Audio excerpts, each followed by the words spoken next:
Bienvenue sur le champ de bataille de Roban Project, où on fabrique toutes sortes de robots à pattes, à roues, des bras, des mains, etc. Voilà, welcome. On fait ce robot-là, notamment, qui s'appelle Acroban. Alors d'abord, au plan morphologique, on est de plus en plus proche de la morphologie humaine, et en particulier sur le buste. C'est-à-dire qu'en fait, ce buste-là devient en fait une colonne vertébrale avec 5 degrés de liberté qui ont été mis en relief dans la colonne vertébrale humaine. C'est-à-dire dans la marche, en fait, on n'utilise pas tous les degrés de liberté de la colonne vertébrale, mais essentiellement 5 degrés qui sont là reproduits dans la colonne vertébrale d'Acroban.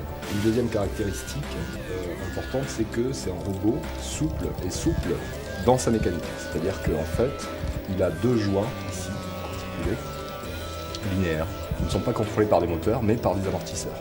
Ça veut dire en particulier que toute la technologie de contrôle doit prendre en compte cette articulation-là qu'elle ne contrôle pas et qu'elle subit. C'est un robot en soi semi-passif.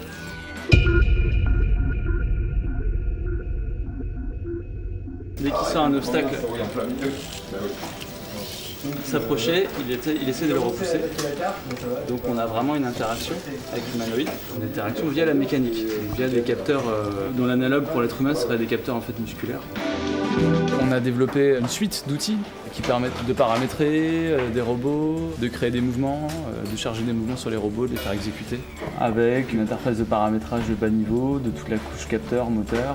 Donc là on voit un monitoring des cerveaux, un système de création de mouvements qui est un langage basé sur des blocs, également de la visualisation, entre autres 3D d'un robot, qui nous permet de vraiment faire de la modélisation de mouvements en 3D. Voilà.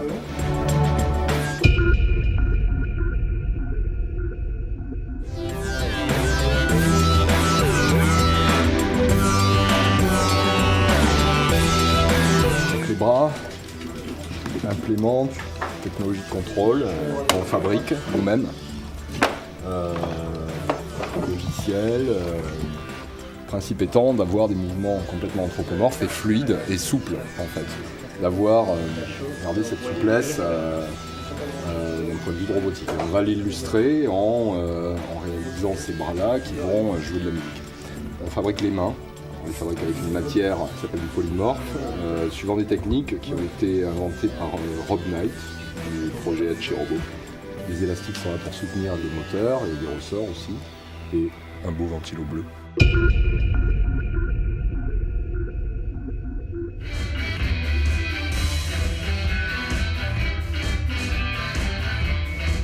Actuellement, je travaille en fait sur un logiciel qui sert à synchroniser tous les bras musiciens, donc avec une interface comme celle-ci, avec un ensemble d'événements et une espèce de timeline sur laquelle on est capable de synchroniser l'ensemble des mouvements. Je travaille sur les cartes électroniques. Cette carte-là, qui a été créée, donc justement permet d'assurer la communication entre l'intelligence du robot, c'est-à-dire son processeur, et tous les différents servomoteurs. Donc là en ce moment je fais des câbles qui sont utilisés dans tous les robots là-bas pour contrôler les cerveaux donc.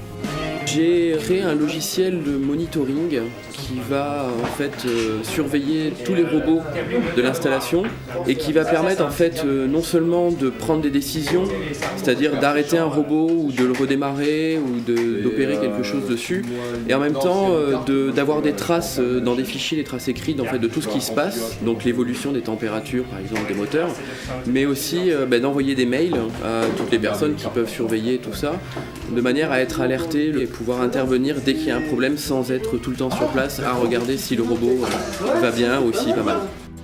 Je travaille actuellement sur la Kinect, donc la caméra 3D de Microsoft. Donc, on peut voir sur l'écran qu'il y a une image avec qui filme ce que voit la Kinect ici. Et on sort un squelette de ça, et avec le squelette on peut calculer les angles et faire bouger les moteurs et faire bouger le robot comme l'humain qui bouge en fait. C'est assez intéressant de pouvoir bouger ou même jouer de la batterie à distance, et le robot joue de la batterie à distance.